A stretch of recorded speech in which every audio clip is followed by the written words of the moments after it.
Saudara-saudara pendengar yang kami kasihi dimanapun Anda berada, Anda kembali bersama kami pada acara Telaga, Tegur Sapa Gembala Keluarga. Saya Gunawan Santosa dari Lembaga Bina Keluarga Kristen akan berbincang-bincang dengan Bapak Pendeta Dr. Paul Gunadi. Beliau adalah seorang pakar dalam bidang konseling, serta dosen di Seminari Alkitab Asia Tenggara, Malang. Perbincangan kami kali ini tentang perubahan dalam pernikahan. Kami percaya acara ini pasti bermanfaat bagi kita sekalian, dan dari studio kami mengucapkan selamat mengikuti. Norman Wright, seorang pakar keluarga di Amerika Serikat, menjabarkan beberapa karakteristik yang diperlukan oleh orang yang ingin hidup dalam pernikahan. Salah satunya adalah fleksibel. Melalui pernyataan itu sebenarnya apa, Pak Paul, yang mau disampaikan oleh Norman Wright itu? Begini, Pak Gunawan, hidup bersama menuntut perubahan dan penyesuaian diri. Ya, nah, fleksibel berarti sanggup mengubah diri agar sesuai dengan pengharapan pasangan. Kita tidak bisa senantiasa mengikuti pengharapan pasangan. Tapi di pihak lain, kita juga tidak bisa menolak pengharapan pasangan sama sekali. Nah, jadi kalau kita orang yang kurang fleksibel, kita akan menolak permintaan pasangan. Kita berkata, inilah saya, dan saya akan menjadi saya sampai kapanpun.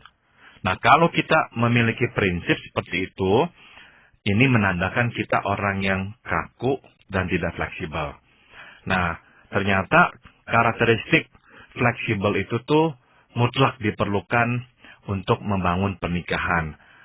Kalau kita kaku dan tidak fleksibel, berarti kita memang kekurangan modal yang besar untuk bisa membangun sebuah pernikahan. Nah, biasanya justru Pak Paul pada masa pacaran atau sampai awal dari masa pernikahan, siapapun itu gampang sekali fleksibel di dalam hidup pernikahannya gitu, Pak Paul.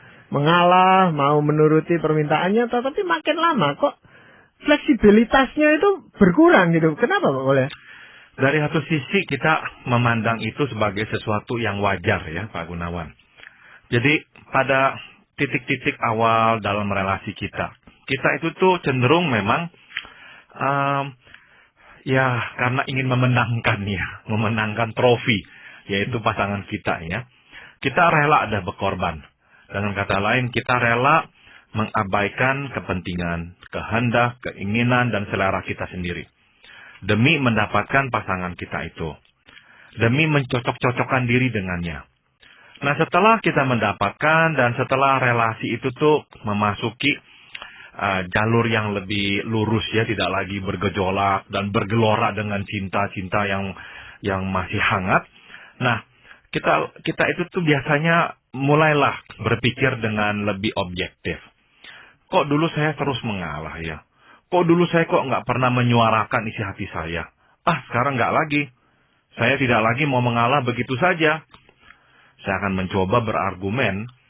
Atau, dulu saya ikuti saja permintaannya tanpa memikirkan dampaknya pada diri saya. Enggak, sekarang saya mau menghitung-hitung dulu dampaknya apa pada diri saya. Dengan kata lain, memang kita melihat relasi kita dengan lebih objektif. Maka, dari satu sisi, sebetulnya ini adalah sesuatu yang wajar dan sehat dan baik.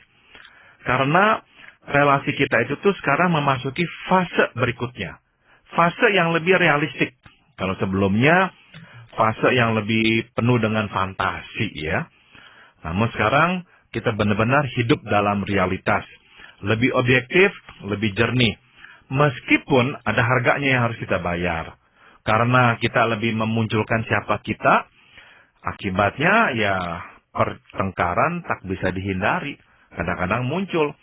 Tapi sekali lagi, kalau kita berhasil mengatasi pertengkaran itu, dan berhasil hidup dengan diri kita, bersama dengan pasangan kita, sehingga kita nggak kehilangan diri 100%, sebetulnya pernikahan kita itu tuh memasuki dimensi yang baru, yang lebih kuat, dan lebih bisa bertahan untuk waktu yang lama. Iya.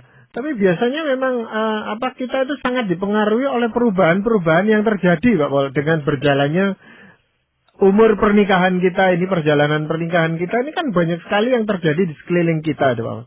Nah yang terutama perubahan-perubahan seperti apa itu Pak Paul? Saya bagi perubahan itu dalam dua kategori. Pertama, perubahan internal, dan yang kedua, perubahan eksternal. Nah, saya akan coba jabarkan beberapa perubahan internal terlebih dahulu. Pertama adalah perubahan usia. Kita makin bertambah tua.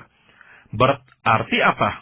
Kita tidaklah semenarik sewaktu kita muda. Tubuh kita tidaklah selangsing selagi kita muda. Kulit kita tidaklah semulus sewaktu kita masih lebih muda. Ya. Nah, penampilan turut akhirnya menurun. Ini perubahan. Nah, bisa nggak kita nanti menatap perubahan ini dan menerimanya? Apakah kita akan lari dari perubahan ini, ataukah kita akan menekan pasangan kita supaya tetap seperti semula, ataukah kita fleksibel menerima bahwa inilah pasangan kita? Kita misalkan lihat dulu pasangan kita, ya memang ada sedikitlah bawaan gemuk, tapi belum. Meskipun kita lihat, misalkan papanya atau mamanya, memang agak gemuk ya, karena bertulang besar. Tapi kita selalu berandai-andai, wah pasangan kita ini tidak akan seperti mamanya atau papanya. Tapi setelah menikah 5 tahun, tiba-tiba kita baru sadar bahwa pasangan kita akan seperti ibu atau bapaknya yang agak gemuk itu tuh. Nah, apapun yang dilakukannya, diet seperti apapun tetap saja bertambah besar. Nah, apa yang kita lakukan? Di sini dibutuhkan fleksibel ya. Terimalah memang ini adalah bagian hidup ya. Jangan dipermasalahkan. Ya, jadi yang harus menerima ini bukan cuma pasangannya, saya rasa Pak Paul ya. Yang bersangkutan juga harus bisa menerima perubahan yang terjadi itu. Itu poin yang baik sekali ya. Jadi bukan saja pasangan menerima perubahan dalam diri kita, kita pun ya mesti berhasil menerimanya. Ada orang yang memang akhirnya dirundung kemurungan terus-menerus gara-gara perubahan-perubahan pada tubuhnya itu. Iya, bahkan tidak jarang karena bertambahnya usia itu muncul bermacam-macam penyakit itu di dalam diri kita itu Pak Paul. Nah, ini perubahan yang kedua ya Pak Gunawan. Jadi perubahan kesehatan. Kita tidak makin sehat, tapi ya makin rentan ya, makin rapuh. Kita bisa akhirnya menderita penyakit yang memerlukan perawatan khusus. Misalkan diabetes. Nah, gara-gara pasangan kita terkena diabetes, itu akan mempengaruhi kita. Makanan yang kita sediakan di rumah juga harus disesuaikan dengan dia. Dulu pergi makan di luar, gampang, di mana saja bisa. Sekarang harus pilih tempatnya, karena jenis makanannya yang tidak bisa dicicipi oleh pasangan kita. Dulu kita bisa travel jauh-jauh. Sekarang karena kondisinya yang kurang prima, tidak bisa lagi. Hal-hal seperti itu adalah bagian perubahan yang berkaitan dengan kesehatan. Dan kita juga dituntut untuk menghadapinya. Ya, kadang-kadang juga sering lupa gitu Pak Paul ya, karena bertambahnya usia. Dan itu sangat mempengaruhi hubungan suami istri loh Pak Paul kadang-kadang. Betul sekali ya. Misalkan teleponnya itu tuh telepon yang cordless ya. Dipakai oleh pasangannya. Nanti kita cari kemana-mana, tidak ketemu. Karena dia lupa juga taruh di mana. Mau pergi terburu-buru. Mana ini kunci? Tidak ketemu. Cari kuncinya baru ketemu. Atau ada janji dengan orang. Lupa si pasangan yang harus mengingatkan. Kamu ada janji dengan orang ini. Dan sudah terlambat. Aduh, semuanya itu memang ya memancing reaksi kesel ya atau marah ya. Akhirnya kalau nggak tahan-tahan ya kita meledak dan marah. Dan ini adalah hal-hal yang memang harus dilewati. Iya. Apakah juga berpengaruh pada ini pengambilan keputusan dan sebagainya gitu Pak Paul? Seringkali iya Pak Gunawan. Jadi perubahan internal juga mencakup perubahan cara pikir ya dan nilai-nilai kehidupan. Kenapa kok bisa berubah? Karena tempaan kehidupan atau pekerjaan yang kita geluti ya. Misalkan dulu kita berpikir ya gampang-gampang aja, praktis-praktis aja. Tapi sekarang karena pekerjaan kita harus berhati-hati dan sebagainya, kita mulai berubah. Kita tidak sepraktis dulu. Kita lebih banyak tanya, cari informasi, minta keterangan. Dan itu bisa mengganggu pasangan kita. Dulu kita lebih spontan. Sekarang karena jabatan kita menjadi orang terhormat lah ya misalnya. Sehingga kita lebih menjaga-jaga. Ya, jangan sampai orang nanti melihat kita kok kurang sopan, kurang baik ya. Jadi akhirnya kita kehilangan kespontanan kita. Dulu berani ya ambil resiko, berpetualang, sekarang tidak berani lagi. Jadi nilai hidup juga berubah, cara pandang juga bisa berubah. Ya, kita dulu sangat memperhatikan perasaan. Namun dalam pekerjaan kita harus menjadi pimpinan, mengatur begitu banyak orang yang mungkin gaya hidupnya juga berbeda dari kita. Sehingga kita tidak bisa berdialog, memberikan penjelasan, tidak bisa. Dengan bawahan-bawahan kita harus menggunakan pendekatan yang lebih tegas, yang lebih searah. Pokoknya ini yang diminta, lakukan. Nah, akhirnya setelah bekerja ya dalam bidang itu selama bertahun-tahun, kita pun mulai terpengaruh. Kita pun mulai berubah. Di rumah pun kita akhirnya memperlakukan pasangan kita seperti itu. Kamu harus lakukan. Jangan berbantah dengan saya dan sebagainya. Kalau engkau berbantah artinya kamu tidak menghormati saya. Nah, itu perubahan cara pandang kita dan nilai-nilai kehidupan kita. Ya, itu baru perubahan-perubahan yang terjadi secara internal di dalam diri kita, Pak Paul ya. Ya. Tadi Pak Paul katakan ada juga perubahan yang terjadi karena faktor eksternal itu. Nah, Apa aja itu Pak Paul?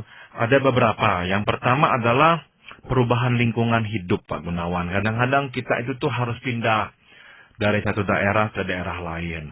Berarti kehilangan dukungan ya. Kehilangan orang-orang yang kita kenal. Tempat-tempat yang kita kenal. Dulu mau rekreasi kemana? Tahu, sekarang tidak tahu. Atau dulu ada tempat rekreasi, sekarang tidak ada tempat rekreasi. Jadi perubahan lingkungan itu juga akan membawa sebetulnya ya stres dalam keluarga. Nah, ini bagian dalam kehidupan berumah tangga yang harus juga kita hadapi. Tidak bisa tidak ya. Yang lainnya misalkan yang juga sedikit banyak berkaitan dengan lingkungan hidup adalah perubahan lingkungan kerja ya Pak Gunawan. Kita kadang-kadang ya karena pindah kerja, kita harus bertemu dan bergaul dengan orang-orang yang berbeda. Nah, ini bisa membawa perubahan. Dulu pasangan kita mengenal teman-teman kerja kita, sekarang tidak mengenal. Dulu dia nyaman, percaya pada rekan-rekan kerja kita. Sekarang kok rasanya dia kurang nyaman. Dia mulai tanya, ini siapa? Kok ini perilakunya seperti ini dan itu? Belum lagi kita sendiri juga harus menyesuaikan diri dengan lingkungan kerja yang baru itu, orang-orang yang baru itu. Nah, itu membawa perubahan dan stres juga di dalam keluarga yang tidak bisa tidak harus kita hadapi. Iya. Krisis ekonomi yang berkepanjangan ini seringkali membuat orang tiba-tiba kehilangan pekerjaannya atau gaji yang tidak naik dan sebagainya, Pak Paul. Itu merupakan faktor eksternal juga. Betul sekali. Ini yang saya sebut perubahan kualitas kehidupan. Ya, dulu kita itu tuh di strata yang lebih tinggi, sekarang kita turun ke strata yang lebih rendah. Dulu bisa beli barang-barang yang kita inginkan, sekarang harus menunda. Nah, tidak bisa tidak, ini perubahan yang memang menyergap kita dan harus juga kita hadapi, ya, tidak bisa tidak. Ya, dan kadang-kadang berat ya, karena hal-hal yang terbiasa kita miliki dengan mudahnya dulu, sekarang tidak bisa lagi kita miliki dan harus menunggu sampai waktu yang lama agar dapat memilikinya. Ya, itu biasanya perubahan karena penghasilan atau yang tadi Pak Paul sebut dengan kualitas kehidupan, Pak Paul, itu kan bukan hanya berpengaruh pada diri orang yang mengalami, tapi juga pasangannya, Pak Paul ya. Betul sekali. Karena bagaimanapun ya kita serumah dengan dia. Dulu misalkan kita bisa belikan dia apa, sekarang tidak bisa lagi. Dulu dia ingin apa, bisa terwujud, sekarang tidak bisa terwujud. Jadi memang itu menimbulkan stres. Dan memang kalau tidak hati-hati, bisa ya meretakkan relasi kita. Apakah faktor anak itu juga bisa disebutkan sebagai faktor eksternal, Pak? Bisa. Ya, jadi di luar dari si suami dan si istri ya, masalah anak misalnya nih ya, anak-anak yang mulai memberontak. Dulu mudah diatur, sekarang susah diatur. Atau dalam masa-masa akhir balik, anak-anak keluar rumah. Pergi kuliah atau apa keluar kota. Sekarang tinggal kita berdua. Itu perubahan lagi. Dulu gampang mengalihkan fokus ya. Kalau misalkan ada apa-apa dengan istri kita atau suami kita, ya kita alihkan ke anak, kita ngobrol-ngobrol sama anak sampai suasana hati kita reda kembali. Sekarang tidak bisa, tidak ada anak-anak, berarti harus kita hadapi pasangan kita dengan langsung. Iya. Nah, Pak, dengan adanya begitu banyak faktor perubahan ya di dalam kehidupan suami istri itu, bagaimana sebenarnya pasangan suami istri itu harus menghadapi situasi yang sulit ini? Pertama adalah kita mesti bisa membedakan apakah perubahan ini nih sesuatu yang harus diterima atau dilawan. Ya, misalkan perubahan bahwa kita itu bertambah tua. Saya kira kita harus terima. Perubahan fisik kita itu kita harus terima. Jangan permasalahkan. Termasuk perubahan pada pasangan kita ya, yang tidak lagi semenarik dulu. Terima dan tetap hargai ya. Tapi ada perubahan yang harus kita lawan. Misalkan anak kita ini menjadi bermasalah sekali. Dulunya kok baik, tapi sekarang jadi bermasalah, mulai keluar malam, mulai menikmati kehidupan di luar rumah seperti itu. Kita harus lawan. Kita tidak membiarkan anak kita terseret arus, dibawa oleh kawan-kawannya, hidupnya tidak benar. Oh tidak, kita harus lawan. Kita harus menangkan anak kita kembali. Misalkan, pasangan kita kok mulai dekat dengan orang lain. Ya, karena di tempat pekerjaannya, ada seorang rekannya yang kayaknya kok suka dengan pasangan kita. Kita nggak terima begitu saja. Kita mesti melawannya, kita mesti ngomong dengan pasangan kita.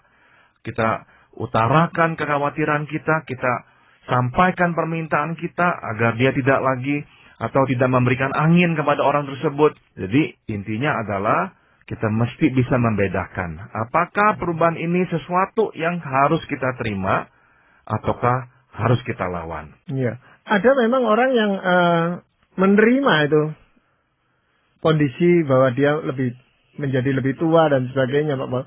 Tapi sebenarnya dia bisa tampil lebih menarik gitu kalau dia masih memperhatikan merawat tubuhnya itu dengan benar gitu, Pak Paul.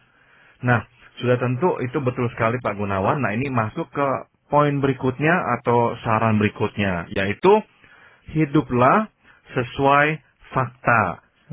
Ya, artinya kita menyesuaikan hidup dengan realitas. Nah, tadi Pak Gunawan memunculkan tentang pengaruh usia ya. Kita makin tua ya memang tubuh kita tidak lagi seprima dulu. Namun masih ada yang bisa kita lakukan dalam batas yang wajar.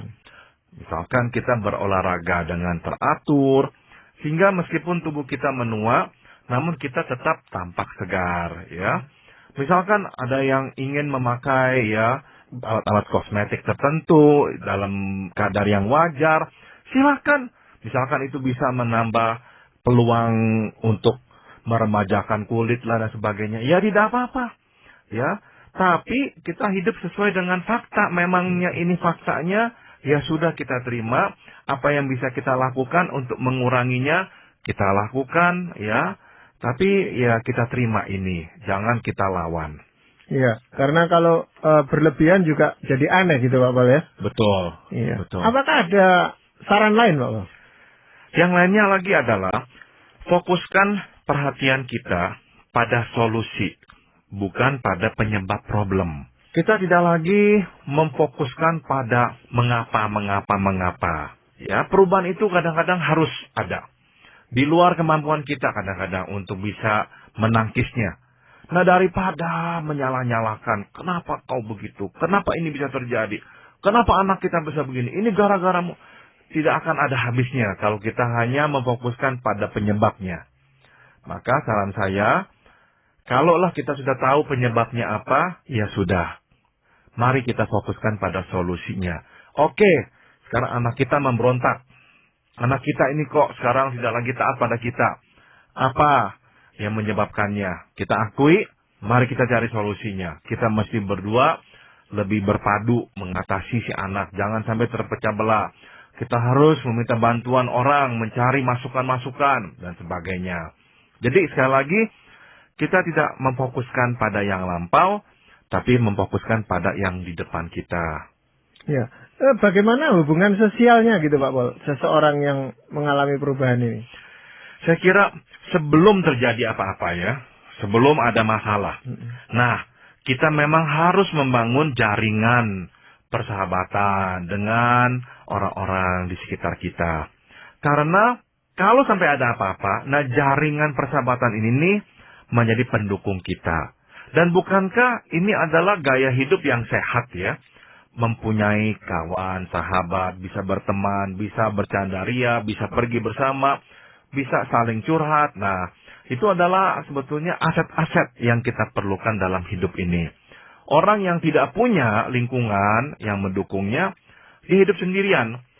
Dan orang yang hidup sendirian, ya cenderung akhirnya, misalkan ya, saya katakan ya bisa egois, bisa kurang tahu bagaimana menghadapi kita, dan sebagainya ya. Maka ya sebaiknya kita itu tuh memang mempunyai teman-teman dekat, sahabat-sahabat, atau kakak adik, kerabat yang bisa menjadi bagian dalam hidup kita. Kalau gitu, peran persekutuan itu besar sekali Pak Pol ya di sini ya. Betul sekali Pak Gunawan. Orang yang memang terpisah dari persekutuan, hanya hidup sendirian, ya tidak akan bisa memahami orang lain. Tidak akan bisa juga menyesuaikan hidup ya dengan orang lain. Dia hanya melihatnya dari kacamatanya sendiri. Nah itu ya menambah kesulitan waktu menghadapi perubahan-perubahan dalam hidup ini. Dia tidak bisa lagi lah mendengarkan masukan pasangannya, sebab kehendaknya lah yang dianggap paling benar. Iya, tapi juga memang ada beberapa orang yang merasa kesulitan untuk bergabung di dalam satu persekutuan, Pak Pol. Yang dengan berbagai alasan, yang cuman di sana gosip aja, atau cuman mengeluarkan uang aja gitu loh, Pak Pol.